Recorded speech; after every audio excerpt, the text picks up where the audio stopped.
ಯೆಶಾಯ 48ನೇ ಅಧ್ಯಾಯ ವಚನ 17-18.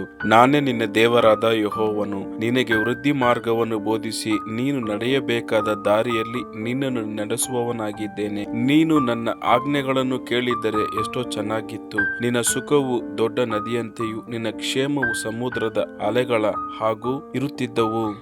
Isaiah chapter 48 verse 17-18. I am the Lord your God, who teaches you what is best for you, who directs you in the way you should go. If only you had paid attention to my commands, your peace would have been like a river, your well-being like the waves of the sea.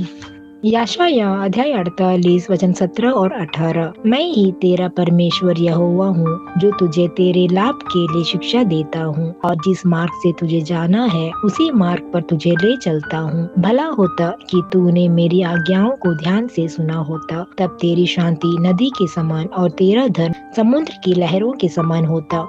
ஏசாயா 48ஆம் அதிகாரம் 17-18 வசனங்கள். பிரயோஜனமாய் இருக்கிறதை உனக்கு போதித்து நீ நடக்க வேண்டிய வழியிலே உன்னை நடத்துகிற உன் தேவனாகிய கர்த்தர் நானே.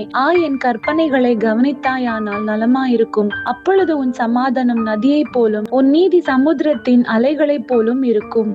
యెషయా 48వ అధ్యాయం 17-18 వచనం.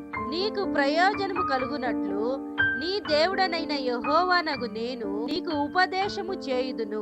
నీవు నడవవలసిన త్రోవను నిన్ను నడిపించుదును. నీవు నా ఆజ్ఞలను అంగీకరింపవలెనని నేనెంతో కోరుకొనుచున్నాను. ఆలకించిన ఎడల నీ క్షేమము నది వలెను, నీ నీతి సముద్ర తరంగము వలెను ఉండును.